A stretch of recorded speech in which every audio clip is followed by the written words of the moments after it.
Jubilee Hills cooperative house building society ఎన్నికలకు high court పచ్చజెండా ఊపింది. మార్చి 18న జారీ చేసిన ఎన్నికల నోటిఫికేషన్ ప్రకారం యథాతథంగా ఎన్నికలను నిర్వహించాలంటూ మేనేజ్మెంట్ కమిటీకి ఆదేశాలు జారీ చేసింది.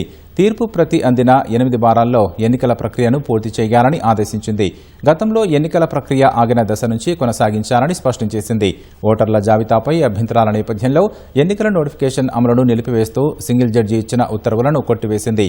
గతంలో సింగిల్ జడ్జి ఇచ్చిన ఉత్తర్వులపై సొసైటీ దాఖలు చేసిన అప్పీళ్లను ప్రధాన న్యాయమూర్తి ధర్మాసనం విచారించింది.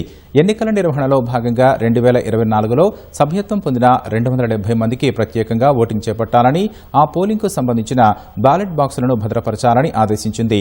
తుది ఓటర్ల జాబితాలో ఉన్న మిగతా సభ్యుల ఓట్లను కూడా ప్రత్యేకంగా భద్రపరిచి అనంతరం నిబంధనల మేరకు ఫలితాలను ప్రకటించాలని సూచించింది.